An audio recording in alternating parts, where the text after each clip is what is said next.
Hello, Pewter people. Scott Reynolds here with another Pewter Pulse.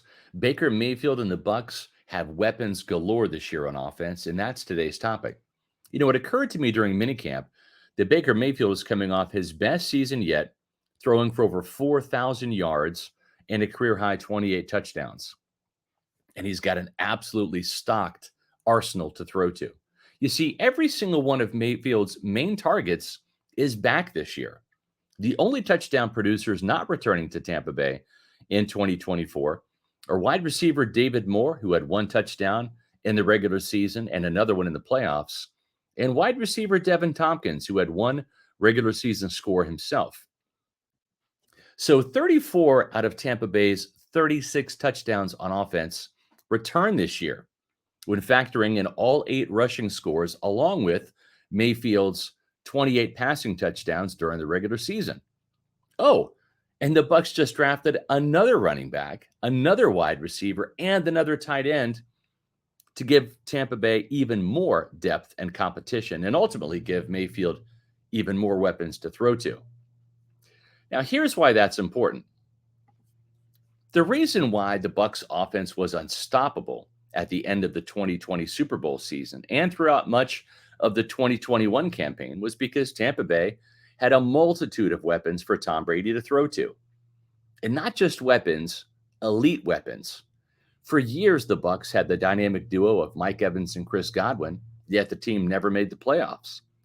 Even when the Bucs signed Brady in 2020 and then traded for tight end Rob Gronkowski, who was capable of producing 100 yards and a touchdown in any game, Tampa Bay went out and added Antonio Brown, who could also go off for 100 yards and a score in any game.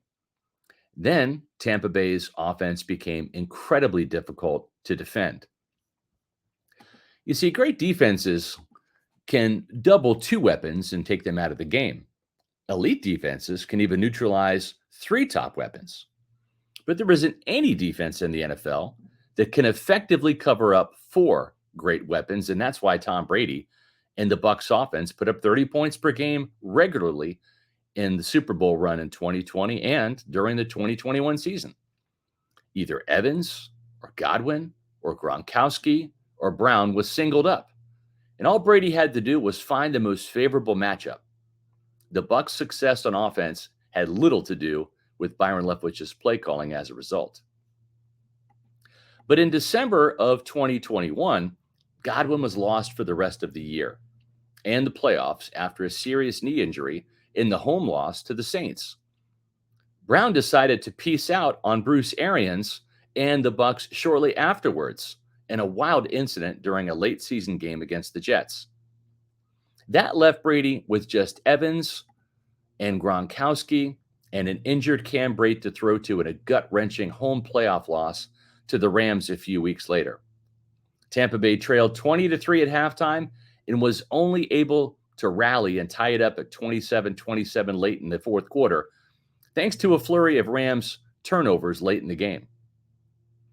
You see, when Brady just had 2 weapons to throw to, defenses could cover them up, and the Bucs offense struggled. And that Rams game was some serious foreshadowing of what was to come in 2022 when Antonio Brown was no longer on the team and Rob Gronkowski retired. Tampa Bay's scoring plummeted from 30 points per game to just 18 points per game with only Evans and Godwin. So 1,000-yard receivers, Mike Evans and Chris Godwin, are at Baker Mayfield's disposal once again this year, in addition to multi-purpose running back Rachaad White, who had over 1,500 yards of total offense. Tight end Cade Otton seems to have the clutch gene, and he and Mayfield really connected at the end of last season. Wide receiver Trey Palmer also showed some promise in his rookie season, especially at the end of the year. The drafting of wide receiver Jalen McMillan, running back Bucky Irving, and tight end Devin Culp gives Mayfield and the Bucs even more options in case injuries strike the starters. Throw in the development of second-year tight end Payne Durham and wide receiver Raheem Jarrett, and the Bucs offense hasn't been this loaded with talent since 2021. At the Bucs minicamp, I asked Baker Mayfield if this was indeed the best collection of weapons he's ever had around him. This is what Mayfield had to say. Anytime you get that much familiarity and chemistry with the same guys, you're going to get better. But it also helps when you're that damn good as a skill group. For me, yeah, it's up there, but talent can only take you so far.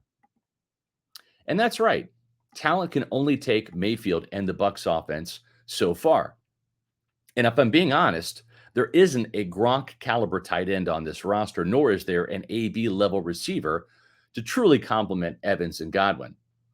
But this is the best collection of weapons Baker Mayfield has ever had, and his statistics from last season bear that out. The re-signing of Evans this offseason, coupled with the additions of McMillan, Irving, and Culp, only bolsters a group that allowed him to have a career year in Tampa Bay last season.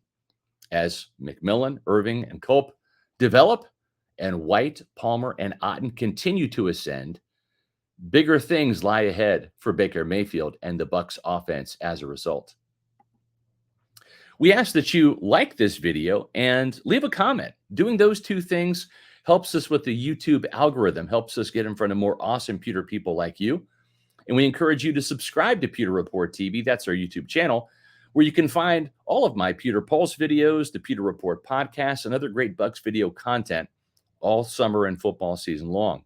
Make sure you follow us on X, Facebook, and Instagram at Pewter Report, and visit pewterreport.com all summer to get you ready for training camp. And I'll be back soon with a new Pewter Pulse.